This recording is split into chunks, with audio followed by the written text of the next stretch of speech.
Hi friends, welcome back to our channel.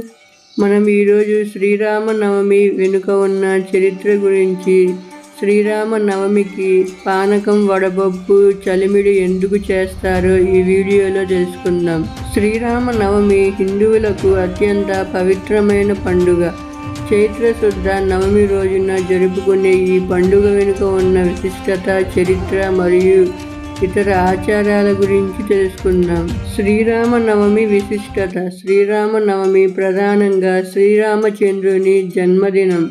త్రేతాయుగంలో దశరథ మహారాజు, కౌసల్య దంపతులకు శ్రీ మహావిష్ణువు 7వ అవతారంగా శ్రీరాముడు ఈరోజే జన్మించాడు. చైత్రశుద్ధ నవమి నాడు పునర్వసు నక్షత్రం కర్కాటక లగ్నంలో మధ్యాహ్నం 12 గంటలకు రాముడు జన్మించాడు.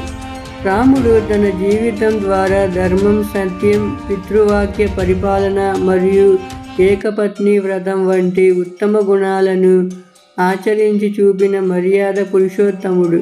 శ్రీరామనవమి రోజు సీతారాముల కళ్యాణం ఎందుకు చేస్తారు? తెలుగు రాష్ట్రాల్లో శ్రీరామనవమి రోజున సీతారాముల కళ్యాణం జరిపించడం ఒక ముఖ్యమైన సాంప్రదాయం. శ్రీరామ జన్మదినమే కాకుండా సీతారాముల కళ్యాణం మరియు రాముడి పట్టాభిషేకం ఇదే తిథి నాడు జరిగింది. ఈ కళ్యాణాన్ని చూడడం వల్ల లోకానికి శుభం కలుగుతుంది, సకల పాపాలు తొలగిపోతాయి. భద్రాచలంలో జరిగే సీతారామ కళ్యాణం ప్రపంచ ప్రసిద్ధి చెందినది. అసలు శ్రీరామనవమికి పానకం, వడపప్పు ఎందుకు చేస్తారు? శ్రీరామనవమి నాడు బెల్లం పానకం మరియు వడపప్పు ప్రసాదంగా పెట్టడం వెనుక ఆధ్యాత్మిక మరియు శాస్త్రీయ కారణాలున్నాయి. పానకం అంటే శ్రీరాముడికి అత్యంత ప్రియమైన పానీయం అని పురాణాలు చెబుతున్నాయి. అలాగే రాముడు స్వయంవరానికి వచ్చినప్పుడు ఆయనకు పానకాన్ని స్వాగత పానీయంగా ఇచ్చారని చెబుతారు. శ్రీరామనవమికి వేసవికాలం ప్రారంభమవుతుంది. ఇందులో ఉండే బెల్లం ఐరన్ను ఇస్తుంది, మిరియాలు కఫాన్ని తగ్గిస్తాయి, శొంఠి జీర్ణక్రియను మెరుగుపరుస్తుంది. పానకంలో బెల్లం, మిరియాలు మరియు శొంఠి శరీరానికి చల్లదనాన్ని ఇస్తాయి, గొంతు సంబంధిత వ్యాధుల నుండి రక్షిస్తాయి మరియు తక్షణ శక్తిని అందజేస్తాయి. దీనిని ప్రాచీన కాలంలో వడదెబ్బ తగలకుండా ఇచ్చే ఒక రకమైన ORSగా భావించేవారు. శ్రీరామనవమి వెనుక ఉన్న కథ. దశరథ మహారాజుకు సంతానం లేకపోవడంతో పుత్రకామిష్టి యాగం చేస్తాడు. యాగం ముగిసిన తర్వాత యజ్ఞపురుషుడు ఇచ్చిన పాయసాన్ని దశరథుడు తన 3 భార్యలకు పంచి ఇస్తాడు.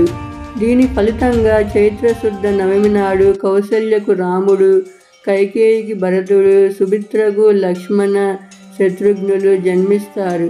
లోకకంటకుడైన రావణాసురుని సంహరించి ధర్మాన్ని రక్షించడానికి మహావిష్ణువు మానవ రూపంలో అవతరించడమే ఈ పండుగ ముఖ్య ఉద్దేశం. శ్రీరాముడు మర్యాద పురుషోత్తముడుగా కొలవబడుతున్నాడు. ఆయన జీవితం మానవాళికి అనేక పాఠాలు నేర్పుతుంది. పితృవాక్య పరిపాలన.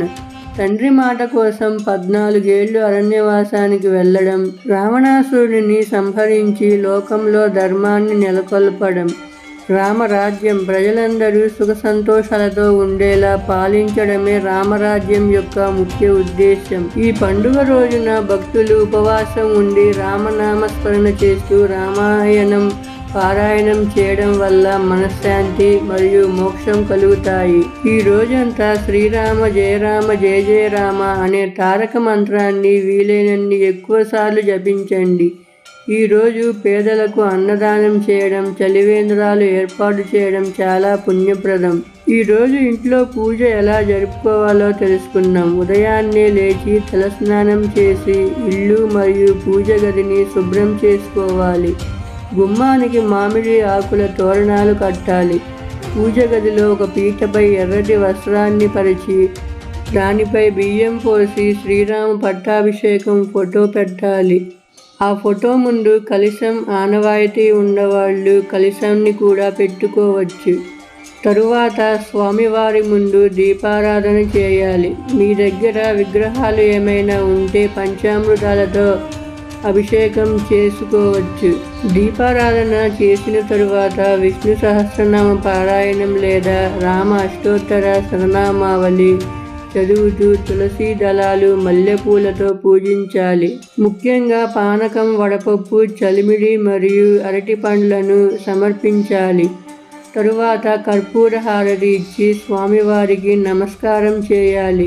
ఆ రోజు మాత్రం తప్పకుండా శ్రీరామ రక్షా స్తోత్రం పఠించాలి. పూజ సమయంలో శ్రీరామ రామ రామేతి రమే రామే మనోరమే సహస్రనామ తత్తుల్యం రామనామ వరాననే అనే శ్లోకాన్ని చదవడం వల్ల 1000 సార్లు విష్ణునామాన్ని స్మరించినంత ఫలితం దక్కుతుంది. సాయంత్రం సమీపంలో ఉన్న రామాలయానికి వెళ్ళి సీతారాములను దర్శించుకొని ఆలయంలో జరిగే ప్రవచనాలు వినడం శుభకరం. రాత్రికి రామాయణంలో సుందరకాండ చదవడం వల్ల ఇంట్లోని కష్టాలు తొలగిపోతాయి. ఈ పండుగ ద్వారా మనం నేర్చుకోవాల్సింది రామో విగ్రహవాన్ ధర్మః అంటే రాముడు ధర్మానికి ప్రతిరూపం అని. ఆయన అడుగుజాడల్లో నడవడమే నిజమైన పూజ. ఈ వీడియో మీకు నచ్చినట్లయితే వీడియోకి ఒక లైక్ చేసి ఛానల్ని సబ్స్క్రైబ్ చేసుకోండి ఫ్రెండ్స్. అందరూ జై శ్రీరామ్ జై శ్రీరామ్ అని కామెంట్ చేయండి.